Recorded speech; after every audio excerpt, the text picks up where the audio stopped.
Boni batuana oyo bino bozo benga bango ba politicien. Biso ba résistant to benga bango ba politicien. Ce sont des commerçants politiciens. Ces gens-là, ils sont là pour ses intérêts personnels. Place oyo bango ba moni ke ba kozwa mbongo na bango ba kokende samba yoka soni. Système wana ezali toujours le même système oyo peuple abandaki kolobela. Yango ndezo continuer. Et comment on a montré la bâti le kwe pour fier wana. Ça fait combien de temps avant d'ina mwana ndeki? Criminel économique bâti le kwe. Tout un combat la moko ko kolinga mona Tshisekedi. C'est impossible. Comment on a kaka montré la mendi yo moko lobiang. Comment on a montré la ngoika sanji. Est-ce que ba congolais bazolinga to sala bango formule ni na mathématique pour ba comprendre que non système wana iso continuer soki to bengani système wana te souffrance wana yo continuer. Parce que ce que tali lelo motuloko la Francis Kalombo motuloko la Zakari à côté le mapel boso ba kino azoluba. Mais ceux qui peuple wana zaki déjà informé, enseigné, préparé ba tuloko la bato à côté mali boso na bango te. Ce que tali politique et social na mboka wana kaka bato bakosa ki bino lobi lelo soki ba el liboso na no ba bandi ko kosa boso yo kabanga. Yango no moni peuple azali pris en otage, ils a musala o biso tozo sala. Toko linga mboka na biso soki sikolami. Muta ya lisusi liboso ya Congolais ta kosa ye. Système wana mutuloko la mendi, mutuloko la bati le kwebo. Groupe wana nyoso bango ekasanji. Dis-moi, tango ba na kati ya ino soki sacré yo zo benga o sacré benga zo benga ko ino secret. Tango ba na kati ya ino na bango wana ya sukali wana. Bino peuple congolais par na bino sani. Par na bino saka il faut bolela. Par la bino il faut bailler l'amener dans faux espoir. Il faut bailler l'amener toujours dans mensonge. Parce que ces gens-là ils ont habitué na comportement wana. Comportement wana si la kaso qui population a telemi akangi misusu akati ba kingo. Misusu ba obanga. Lelo. Dis-moi mutuluko la mendi. Ce qu'on va continuer pour ça la politique lelo. C'est quoi combien de générations oyo ezali kovanda ba chômeur oyo menda bloqué mon capo ya zamendi. Donc, c'est le même système, ça n'a qu'à terrain, mais peuple a solo bakeo, to komi siko na mwana mboka. Et surtout, langage wana ya mwana mboka, na kopekisa ba bebele botika koloba yango. Bana ya mboka wana bozotanga bana mboka, bango nde ba memi pays plus bas que la terre. Yango na ebiso soko ke na rapport mapping, okoti na kati, okomona ba komba ba Rwandais belé na kati terre. Oui. Bato baza mingi na kati rapport mapping za ba congolais. Et ba kene ko sabili ko rapport ni po ba koma na ba villa, batambo na ba jeep. Batangisa bana bango na bekola bien oyo bino bokotanga te na Kinshasa wana et batinda bana bona poto polo bi bana wana bazonga ba yisuko koza bino. C'est ça qui yango ne basaki rapport yango ne bakene okota na kati ya système wana pour détruire pays. Ba congolais babosa nango te ke ça fait 10 ans et loko basala enquête nango te. Tout un coup ba mandi enquête nango na mindele. Cela veut dire il y a quelque chose qui se cache derrière. Mais y compris Kagame aussi et Louis Michel bango pe bazana kati ya complicité wana. Et n'a pas tout le bazana katia politique ya mboka na biso bango pe bazana katia complicité ya rapport mapping. Donc ils allaient que ba crime sami na mboka na biso il faut bato ba sali ba crime wana ba payer. Mais problème ya insécurité mboka na biso ezali système o evandi na mboka wana o ezali gérer na Museveni na Kagame iko inenoté système wana iko ité depuis ba bomi bande ko na biso na Beni tomoni crash ya hélicoptère. Na éviter na RTNC yo mutoza na Kinshasa so déjà balakisi yango to balakisi ba crime sami na Beni. Jamais. Na Beni ba kufi ebele. Mais na RTNC bazola sango te mais bazola sabino ba publicité bazobetela bino masolo. Il y a ba déshonorable na bino wana bobino obenga ba député parce que moi j'appelle ces gens-là ce sont des déshonorables. Le problème ezali wana ezali système oyo biso tozo bundisa. Yango ils ont continué jusqu'aujourd'hui. Le système wana oyo biso tozo bundisa, système wana écoute ici ba congolais na kati ya idéologie moko boya complicité avec des faux pasteurs, complicité avec nos musiciens congolais. Bango nyo surtout ba kote na kati ya système bazui peuple wana en otage na politique yo na kati ya mboka wana oyo Museveni na Kagame ba imposer yango ba congolais depuis 1996, donc depuis 1996 jusqu'à nos jours. Donc, bah, imposer les Congolais politiques, il y a l'Okuta, il y a des faux espoirs, et les Congolais peuvent pas gênant. Et c'est ça que Bissot, toujours Luka, système on a est tombé. Système où les Congolais n'y sont pas c'est le même système, ils ont continué. jusqu'à nos jours. Donc c'est ça qui est tout mal habitué de yango. La raison pour laquelle on dit bah tuer nion c'est juste ça manamboka wana, insécurité c'est ça manamboka wana, bazolo bayangote. Armée rwandaise azoya kusala ba manœuvre militaire na kati ya territoire na biso.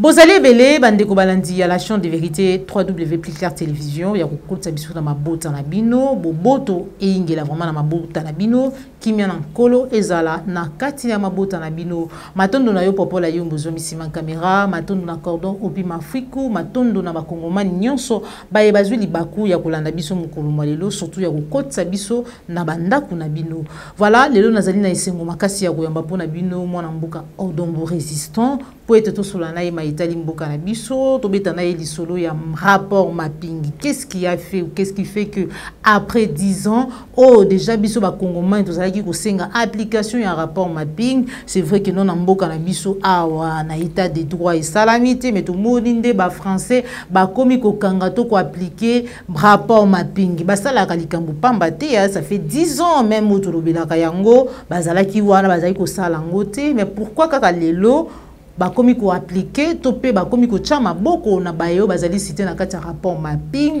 to solola na ye yango to ko solola pe maitali union sacrée o lelo to moni Lambert Mende pe akei ko kutana na ndeko Félix Antoine Tshilombo Tshisekedi. Qu'est-ce qui se passe? To continue ko benga yango rapport to continue ko benga yango seconde grossesse ya FCC cash to lo banini ngoika Sanjakei Lambert Mende ko kende ba union bazali ki na FCC lelo bazali ko rejoindre ngambu ya union sacrée toko yoka pe lolenge nini bandeko o ya ngambu ya ensemble pour la république ya Moïse Katumbi bako menacer ko quitter union sacrée toko sola na kati ya émission na biso mokolo lelo na résistant Odombo o déjà nazali ko benga na nzela ya téléphone comme d'habitude depuis tozwa makanisi na ye par rapport na mayenyoso ezali koleka na mboka na biso ya tant que résistant. Allô? Oui, allô? Bonjour, bonjour, mon Mboka Odombo. Oui, bonjour, bonjour. Voilà, Ozali en direct, il y a Pliclair Télévision, la chaîne des vérités, Toko Landayo, en tout cas, to bengio vraiment na lombangu mingi pour être tozwa réaction na yo par rapport na ba sujet to pe actualité o ezali vraiment ko inquiéter to pe ezali ko lobisa ba imboke belé to bandi ya liboso rapport mapping exécution to pe application un rapport mapping plusieurs congolais bazali cité pour na ba massacre ya ba congolais depuis 1993 kino 2003. Lelo tomoni Roger Lumbala moko ya bayazali cité na kati rapport mapping achami maboko par parquet o ya criminologie ya topé ya o ezali ko landela ba criminel réaction na yo ezali lenge nini tozela pe ba misusu ba landa topé sukika wana. Ok, merci beaucoup. La question na yo concernant rapport mapping ça fait maintenant 10 ans depuis banquette ou Silaki bah clôturer qui dossier il y a rapport mapping mais tout ça qu'on a problème et rapport mapping parce que ça fait maintenant depuis 2010 que rapport mapping est bimaki tout ça les langues makelele tout kota partout tout kenda partout sur la diaspora pour na kosa la suivi il y a ba criminel en union tout oyo ba participer qui na génocide ba crime contre l'humanité nous sur na Congo donc Mboka complicité na ba Rwandais na ba paya ou ba envahir ça Mboka na biso militairement et politiquement en complicité avec nos frères congolais bon tout banda ba démarche au banda kala ilo Congo zala ki mingi ko kale mais à part rapport mapping de 2010 aujourd'hui ba crime ont continué toujours à part rapport mapping mais ba crime ont continué tout le monde qui dossier à Boludia Congo yango zaki na 2008 oyo baboma bandeko na biso na ba Congo eza na kati rapport mapping te to mona ki situation ya Kamwela Sampo oyo uti ko salama dernièrement na Kasai eza na kati rapport mapping te to zape na dossier ya fausse commune na Maluku eza pe na kati rapport mapping te donc à part rapport mapping mais ba dossier eza epelé na Congo oyo ba congolais bazo continuer toujours ko boma bango. Donc la situation est quand même un peu désastre na kati mboka na biso. Bon, pour concernant rapport mapping ndenge otutu ngai, ils allaient problème mo ezaka Roger Lumbala te. Ils allaient ba tepeli bazana kati. Donc grâce à diaspora oyo biso toujours ba précisément ba résistant parce que tout diaspora za na kati makambo te parce que moto yo akipa makambo kongo te ataza diaspora mais boro compter na kati masolo toujours sur la te. Oui. Mais na docteur Mukwege ndenge pameki kokota kota partout yango te pesali ndenge wana mais ba congolais ba bossa nango te que ça fait 10 ans et loko basala enquête nango te tout un coup ba mandé enquête nango na mindele cela veut dire il y a quelque chose qui se cache derrière autre qui peut-être prochaine fois to développer ba point mususu lelo na on a su ba donner nyonso tout te pona banda koloba yango pour l'instant na cette terre non pona dossier mususu ya makamba rapport ma Roger Lumbala batie maboko mais ezaka ye mokote mais y compris Kagame aussi et Louis Michel bango pe bazana kati ya complicité wana et na bato le bazana kati ya politique ya mboka na biso bango pe bazana kati ya complicité ya rapport mapping donc ezali que ba crime sami na mboka na biso il faut bato basali ba crime wana ba payer c'est ça là on a ko koloba yango wana. Matondo mingi résistant en Dombo, tolobela insécurité na partie est toujours ya République démocratique du Congo. Biso le 31 décembre awa tomoni ndeko Félix Antoine Tshilombo Tshisekedi elongo na ba pasteur topé na bandeko misusu ba souhaita ki biso bonne année, ba souhaita ki biso nyonso ba ko souhaiter ba congolais mais kasi le même jour donc na butu ya le 31 vers le 1er ba kongomani ba kufi. Bien que toko continuer kolobaka chaque jour kolobela insécurité rien ne change. Ndeko Félix Albaïket azali prêt ya kopesa bo moinaye pona kimia ya ba kongomani aloba pete akose sentaka fier ya kozala président ya ba kongomani jour kimia ekokota na partie est ya République démocratique du Congo kino lelo kimia ekokota te nini bino ba résistant nini biso ba kongomani tozali ko sala po ete kimia ekota vike yemoko aoko kopesa kimia ti. Ok, merci beaucoup la question, maman. Je pense que le problème, il y a insécurité en Bokanabiso et Zali, problème, il y a occupation. Oui, et occupé en Bokanabiso. Occupation, on a une forme ébélée. Les lots, il y a se retrouver dans la famille Tshisekedi et moi, Tshisekedi, à se retrouver par la voie, n'enga komela ki bino so boye biango. Mais problème, il y a insécurité en Bokanabiso, Zali, système, où est vendu dans Bokawana, où est Zali géré. Na Museveni na Kagame iko inenoté système en équité depuis ba bomi bande ko na biso na Beni tomoni crash ya hélicoptère na éviter na RTNC yo muto za na Kinshasa so déjà balakisi yango to balakisi ba crime sami na Beni jamais na Beni ba kufi ebele mais na RTNC bazola sango te bazola sabino ba publicité bazo betela bino masolo ya il y a des déshonorables et bino wana bobino obenga ba député parce que moi j'appelle ces gens-là ce sont des déshonorables. Donc problème les ali système oyo biso tozo bundisa yango ils ont continué jusqu'aujourd'hui yango ba congolais bazo kufa parce que si ya congolais moko oyo ba peti masasi to ba katie kingo akufi soki ba meki ko diffuser yango na télévision nationale te cela veut dire système wana yango kaka ndezo continuer parce que na époque oyo mwana ndeke politique kanambe obino obenga ngenda kombo bino moboye biwana biloko ate banda salama RTNC banda ko lakisa ba publicité zo pesa ba biloko mosusu et lelo système on les continuer baso sala pareil et maintenant quelle est la différence entre moi na ndeke et votre fils soi-disant mon mboka o bozo benga mona Tshisekedi wana mona mboka différence les à côté ni parce que Rwanda tanga zala ki wana bazo boma bazo sala nyonso bazo sala balobela rampino ngote na télévision balingi même pas na Kinshasa boye ba yango. Et aujourd'hui, soi-disant votre fils, mon amboka, azawana, mais système est continué, silence radio n'a pas criminel sur sa manamboka la biso. Cela veut dire système wana, au biso toujours bundisa, yangonde ezali na continuité, système wana, au biso toujours bundisa, système wana, et quand ici ba congolais na kata idéologie moko boya, complicité avec des faux pasteurs, complicité avec nos musiciens congolais, bango nyo surtout ba kote na kata système bazui peuple wana en otage, na politique uza na kata mboka wana, oyo Museveni na Kagame ba imposa yango ba congolais depuis 1996, donc depuis 1996 jusqu'à nos jours. Donc, bah, imposer les Congolais politiques, il y a le y a faux espoir, et les Congolais peuvent pas gênant. Et c'est ça que Bissot, toujours Luka, système on a est tombé. Système où les Congolais n'y sont pas c'est le même système qui continue jusqu'à nos jours. Donc, c'est ça que et tout mal on a raison pour laquelle on dit bah tuerie n'y sont pas insécurité sont pas bazolo bayango te. Armée rwandaise azoya kosala ba manœuvre militaire na kati ya territoire na biso. Et tomoni même RFI a dénoncé yango, tomoni même Africa numéro 1 a lobeli yango, mais silence radio na Kinshasa place au bakoki ko informer population danger au ezana est. Kuna bazo beta masolo musute bazo ko sabino makamo mususu. Et c'est ça qui est tumba la biso de solo baki. Système moto ba ko bundisa yango nde ezali na kati ya continuité et tozo continuer tumba la biso ti mokolo système wana ekokoya. Merci.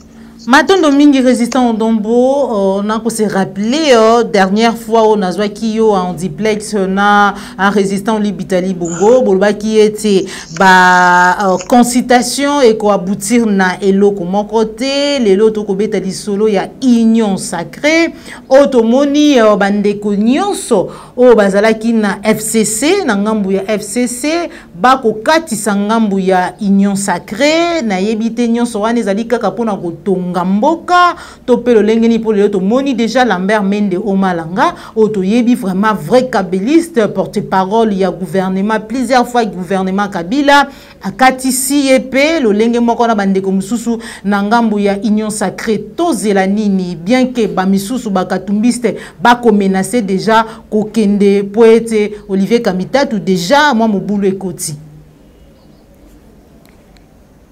Ok, merci beaucoup. Omoni Batouana, Oyobino Rozobenga Bango, ba politicien. Biso ba résistant to benga Bango, ba politicien. Ce sont des commerçants politiciens. Ces gens-là, ils sont là pour ses intérêts personnels. Place Oyo Bango, ba moni ke ba kujwa mbongo na Bango, ba kokende samba yoka soni. Système wana, ezali toujours le même système Oyo. Peuple abandaki kolobela yango ndezo continuer na kopesa adage moko boye mongolo dia kalobaka ba changer ka chauffeur mais voiture ezaka yango ba passager na kati ezapeka ya mongolo kaloba eloko wana ya mongolo alobaka biloko wana et comment na mutu lokola bati lokwe pofie wana ça fait combien de temps avant dina mwana ndeki criminel économique bati lokwe tout un kumbala moko ko kolinga mona Tshisekedi c'est impossible comment na kaka mutu lokola Mende Yomoko Lobiang. Comment on a montré que Ngoïka Sanji?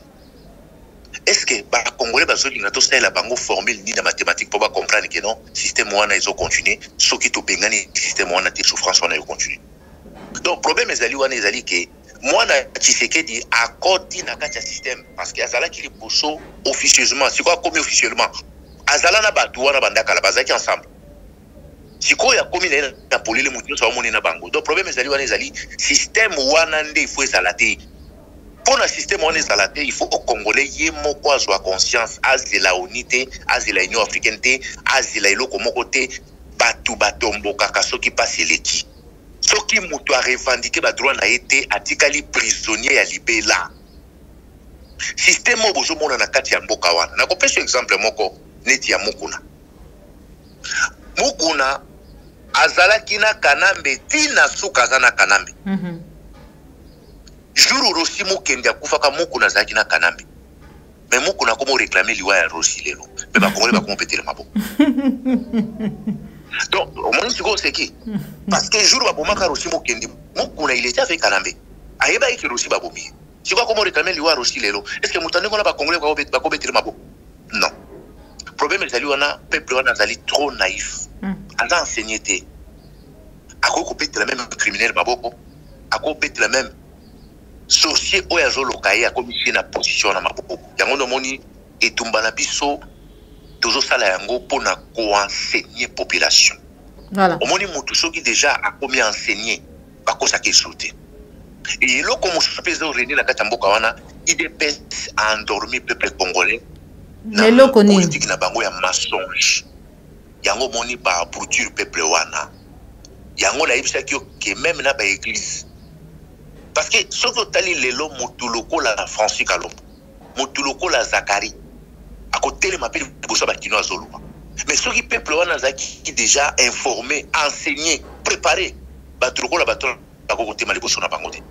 Ce que tali politique et social na mboka wana kaka bato bakosa ki bino lobby lelo soki ba yeli boso na no ba bandi ko kosa boso yo kabanga. Yango no moni peuple azali pris en otage, ils a musala o biso tozo sala tokolinga mboka na biso soki esikolami moto ya lisusu liboso ya congolais takosa ye système wana moto lokola Mendi moto lokola Bahati Lukwebo groupe wana nyonso bango ekasanji dis-moi tango baye na kati ya union soki sacré yo zobenga sacré mbenga zobenga ko union secret tango baye na kati ya union na bango wana ya sukali wana bino peuple congolais par na bino sani par na bino saka il faut bolela par la il faut pas il faux espoir il faut pas toujours le mensonge parce que ces gens là ils ont habitué na comportement wana si la kaso qui population a telemi akangi misusu akati ba kingo misusu ba obanga soki no congolais sali yango te bokomona ka bazwe sabino ke d'ailleurs ils ont un groupuscule moko ya ba pasteur moko ba luba déjà bazolinga ba enseigner bino idéologie lokuta ba opesa bango déjà mbongo ba préparer encore ba kinois na mensonge sabino boyeba. Donc, ma camboisa na kati wana ebele ezali ka ke lelo tant toujours le rapport mapping ozolo kawana soki na tunio tangilanga kombo ya barwande kombe se retrouver na kati kuna peut-être okozwa temps ebele mais bato va se retrouver na kati rapport mapping la majorité ce sont nos frères congolais. Pourquoi va se retrouver kuna parce que barwande na ba Ougandais ta ba sali ba aventure na bango ba bombani na sima ba congolais ba tie ba congolais le devant. Maman, ce qui mboka na biso ekomi na niveau toza nango lelo, eza faute ya ba congolais bango moko. Eza faute ya ba payao ba yaki ko occuper biso te. Parce que occupation na mboka na biso wana ba multinational bazali. Mais bato bazaki na face voilée. Ezali ba paya. Et bato yo sikoyo ba fonctionner d'une manière officielle et publique, ce sont nos frères congolais. Bangon basali ke mboke comme na niveau toza nango lelo dis-moi moto lokola Mendi soka so continuer ko sa politique lelo sikoyo combien de générations oyo ezali kovanda ba chômeur oyo Mendi a bloqué mon kapo ya Mendi yango no moni système wana lokola tombete ezana no pasi il faut système ekoya mwana Tshisekedi lokola pe aza champion a mesana na lokuta ye par contre na kati ya système wana abandi kokosa ba congolais soko tali document moko ebimira tout chango déjà na internet ndenge bureau d'assemblée nationale donc il y a pas déshonorable bezo senga pour ba banda ba session na bango bazo senga ba millions de dollars et na kati déjà bango mo ba mitie ba salaire siko le peuple congolais salaire na ko sa mukoni. Donc c'est le même système ça na kati ya terrain mais peuple azo lobakeo to komi siko na mwana mboka et surtout langage wana ya mwana mboka na kopekisa ba bebele botika koloba yango bana ya mboka wana bozotanga bana mboka bango nde ba memi pays plus bas que la terre yango na biso soko ke na rapport mapping okoti na kati okomona bakomba ba Rwanda belé na kati terre oui bato baza mingi na kati ya rapport mapping za ba congolais et ba kene ko sabili ko rapport ni po ba koma na ba villa batambo na ba jeep batangisa bana bango na bekola bien oyo bino bokotanga te na Kinshasa wana et batinda bana bona poto polo bi bana wana bazonga ba yisuko koza bino c'est ça qui yango le basaki rapport yango le bakene okota na kati ya système wana pour détruire pays. Donc système wana ce qui koine noté souffrance ko continuer des amusana na ba résistant ou toujours kota bouche à l'oreille système de Jéhovah ko solona na batu ko ngolana no moto esprit ya régionalisme c'est ça. Na couper cet exemple na bande ko na biso mingi ya balubo ya batebaliste bazolo ba non biso peut aussi pouvoir photo comme ça mais tango yo zo mona ko ji pouvoir vinda yo no personnel bana na yo to famille na yo bazana combien na kati ya isika wana elo bezalité mais soki pays ezongi na maboko ya bato bazana logique ya kobongsa mboka ozo mona te ke ekozali kamba muluba te likamba mongala te likamba ya muswahili te likamba muyombe te ke komande likambo ya ba congolais nyonso. Parce que biso tovandi na bamboka bapaya tango bazali ko verser ba indemniser na bato to baso ko pesa ba droit moko na bato batala ka tribute. Donc soki ba institution ya mboka evandi nde pays et avancaka mais bino bozo même pays na logique moko ya village ki tout pe biso pe photo to régner mais soki bino bo régner na ndenga mabe bo éviter que ba conséquences tango lobi ko rattraper bino sans bato mingi baeba tango ndo moni na kati ya Kisasa ndenge bino bofandi na kati ya mboka wana nazotanga Kinshasa ba Kinshasa za Congo te nazotanga yango parce que yango ndezali fief ya makambo ebele yango ndezali souffrance evandi na kati ya mboka na makasi pona ba congolais bazwa conscience. Donc yango no moni bato bazolobela langage ya mwana mboka po stopper yango parce que ba armée rwandaise za na kati ya mboka na biso bazosala ba manœuvre militaire na Nord Kivu na Sud Kivu bazali na Ituri bazali. Et si quoi moi mboka wana, pourquoi eko informer la population te ke ba Rwanda ba côté surtout bengana bango. On a pas quoi bobengi moi mboka. Comportement ya Kanambe c'est le même comportement moi na Tshisekedi. Ya on est na toute différence za wapi. Obo lo bakeo to ko bisko na moi mboka. C'est ça que biso ba résistant toujours continuer tumbala biso tinasuka. Merci.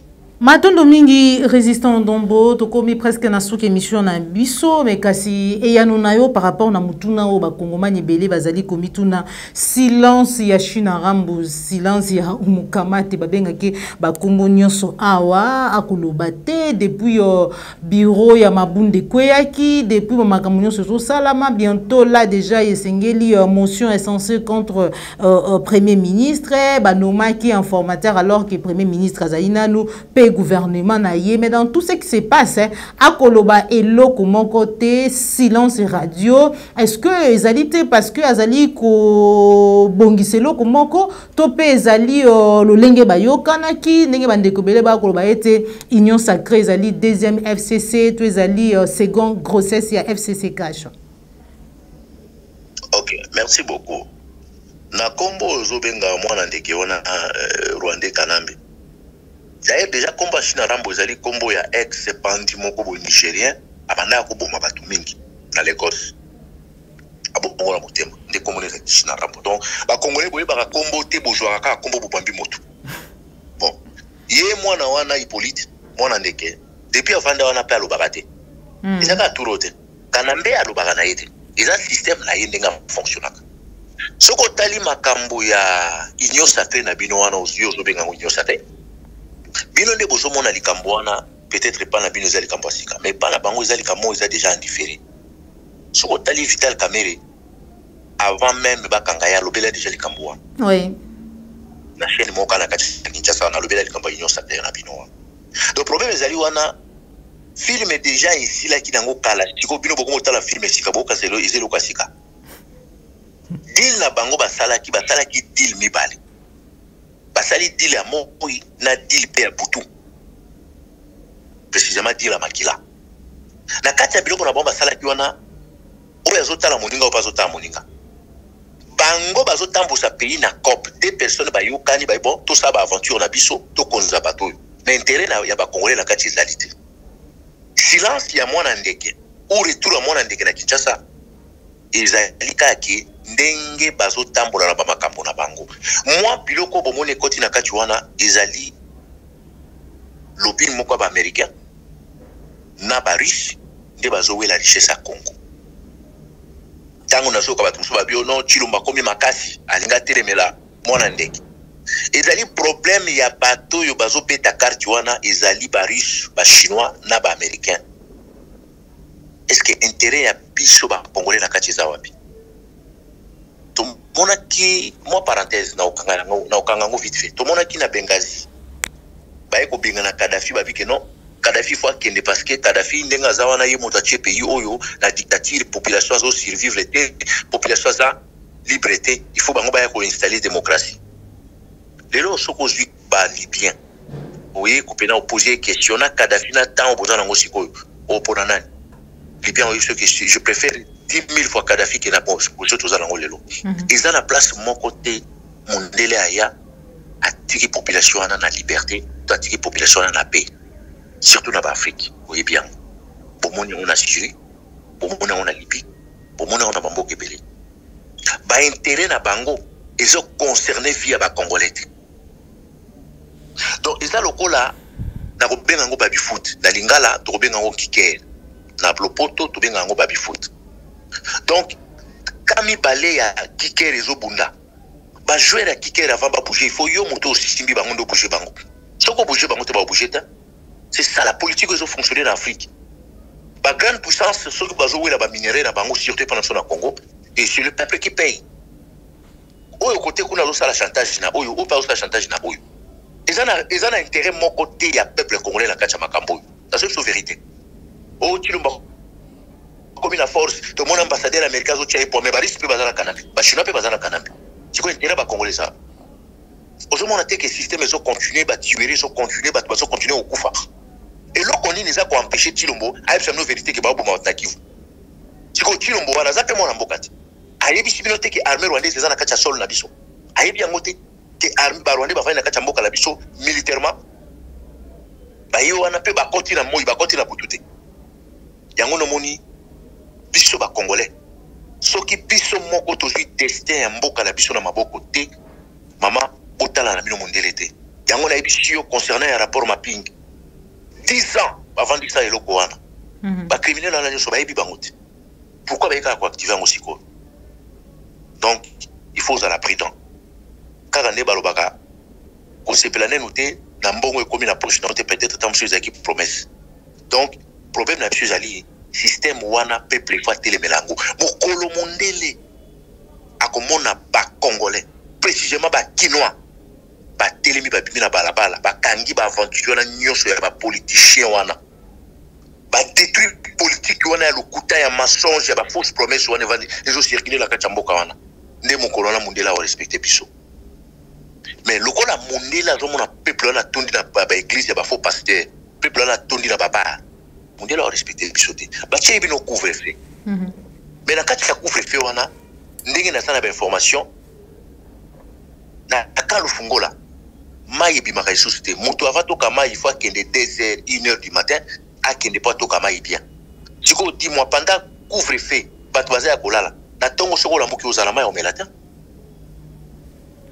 tozomona ndenge embouteillage eza na kati ya mboka wana tozomona bato bavandi na Kingasani na Masina na Njili bato bayaka mingi koluka na centre ville précisément na ville bato wana lelo na embouteillage wana bakoma olamuka herni bato bakoma olamuka 3h 4h 5h aussi longtemps que bato olamuka ba 7h 6h pour babima mais bakoma olamuka ba 3h et dis-moi avec tout l'embouteillage couvre-feu aussi la hernie soki moto alamuka 3h du matin pour abima a kima embouteillage lelo comme olamuka hernie pour la couvre-feu est-ce que population na zo bateka souffrir bazwi plus de 400 millions de dollars baki ko sala bino ba saut de mouton est-ce que bino ba kino bozaki na besoin saut de mouton non pour na ko diminuer ba embouteillage na kati mboka wana ça facile c'est qui saut de mouton te donc ezaki système moko boye ba lia na bango mbongo mais ba ko sabino na place ya kozwa mbongo wana ya ko kene ko dépenser ngo na ba saut de mouton moko inutile il fallait ba sani ba kene na SNEL ba kene na régie des eaux ba bongisa SNEL ba bongisa régie des eaux maya komela na courant il y a la mieux qui va se la mettre sur des moutons. Est-ce que sur des moutons la bouger bateke? Ils a ba bombe à retardement pour la binomoro population pour soutenir la carte sur des moutons. Et tant on a mon aka mota ou tipoto. Akei ko ça la flatterie, akei ko ça la dialelo pour la famille Tshisekedi to moi na Tshisekedi achaika. Akomi collaboration des moutons. Mais ça c'est la méchanceté.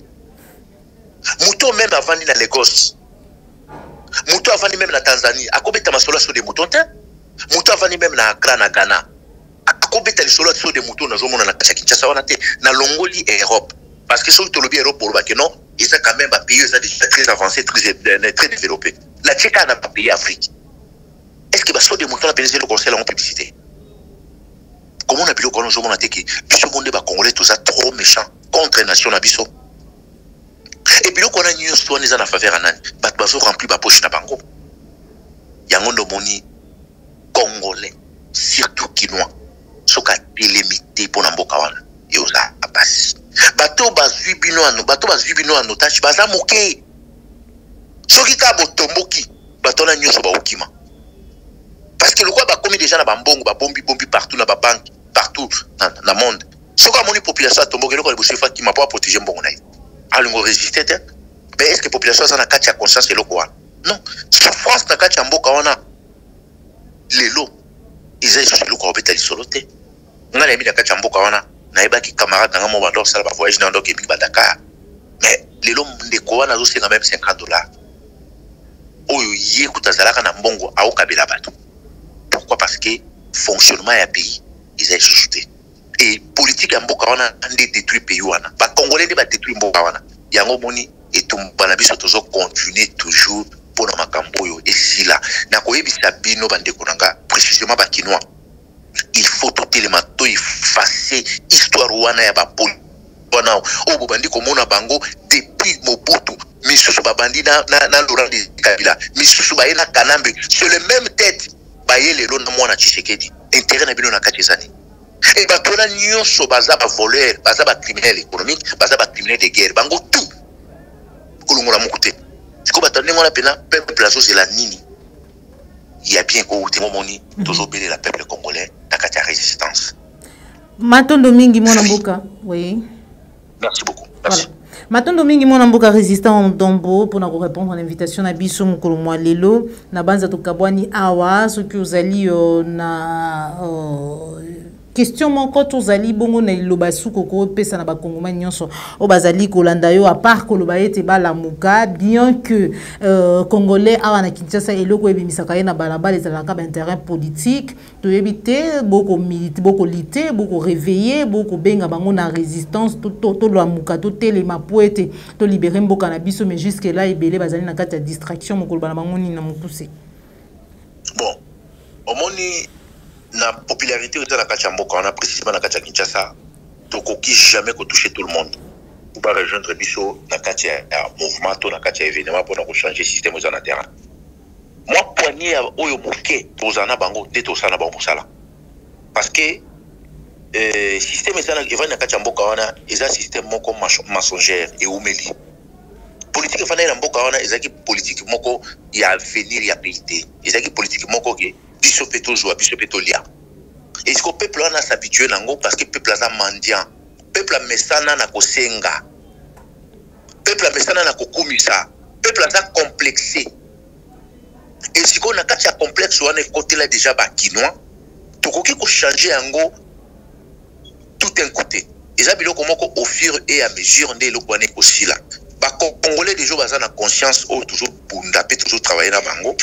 Aussi kolana bango mboka et ba susu bakoya après tout ça on a besoin ya ko imposer tout le monde idéologie na biso te tout ça on a besoin pe ya ko tout le monde te ke alanda ka biso moi poignet oya ba congolais déjà tout ça na bango to kina ba on a sukati musala e ko sala et lo kana ko ba yangwana en plus bakangi bande ko na biso mi balé ba utaki Londres bakangi bango na maison civile ya mwana Tshisekedi moto azali en tête na maison civile on a un certain général Ntumba na colonel moko Boyil et bakangi bande ko wana baza siko nane soit disant ba ko sala coup d'état bazu bango na ba preuve moko te mais bakangi bango na église des noirs église moko boye église abatumundu boyo église des noirs ezala kacha Kinshasa ba église des noirs parmi ba église des noirs ezala kacha Kinshasa ba soki bango kuna mais ba utaki précisément Londres donc bango ba ke ba ye pona ko kanga batute bango ba ye pona dictature te. Et Chilombo et mon coup d'approche à la qui a aucun gabacache, ceci des mais toujours comprendre comment bacache a motivé ça coexister. Et Babo Kangi Motuna Mondo quitté, Boju Motuna complot mon côté, Boju Motu en pleine réunion mon côté, mais pour acquiser Batolam Bramo Baïko Sala coup d'état. Donc cela veut dire, système continue, c'est le même système Zaïkala, c'est toujours pour dire ça. Yango no moni, ba Congolais bazala très vigilant pour l'intérêt à la nation, parce que ma belé baïbako qui jamais coûté qu'il a un groupuscule moko boya batba soit pays en otage selon idéologie là-bas. Ya on moni toujours continuer toujours et tout balabiso dit toko koma na soka ya kombala biso mama nanga. Et là kana bo ba congolais ya mwana tout ça là toujours vigilant total. Maton pour qu'on toujours kende. Total la politique ya mboka wana ndenge ni détruire pays. Il faut que changer système wana nyonso et ça les sociétés pour na développement mboka parce que bana batangi bazana ba diplôme ba classe ou bazana mieux placé pour remplacer ba voler wana qui les batons bazana chômage bazana kilo ka kosala ndi tumba biso yango wana ke mboke zonga na maboko na biso tout gérer yango na ndenge na biso tout sécuriser territoire na biso tout sécuriser population na ba bien na bango ndé pays za la valeur. Merci beaucoup. Matondo mingi mwana mboka résistant Dombo bande ko balandi ya Plisker télévision la chaîne de vérité ezalaki bongo résistant Dombo oyo bosepela kana lenge ya bunda kapé a défendre mboka na ye République démocratique du Congo mboka o bakoko ba pesa biso batikela biso mboka oyo nzamba pesa biso tinda biso to zala ba congolais to botama ba congolais voilà esengé na biso to défendre mboka na biso nde to kabwani awa bozali kebele ya kolanda biso mouvement lelo soko sepela ki vraiment na émission oyo ko bosana te ko partager yango po ete sango ekende po ete bana mboka bala muka batelema po ete to sikola mboka na biso mais kasi matondo na yo popola yo mbuzoma kisima caméra matondo na cordon opim afrique matondo na Jérôme Joël Kabeya matondo na Christian Bopate les référendums autorité morale depuis Paris matondo na yo confrère nanga Félix Mbati Kamo Mabuku Banque Ndeko Dominique Sanal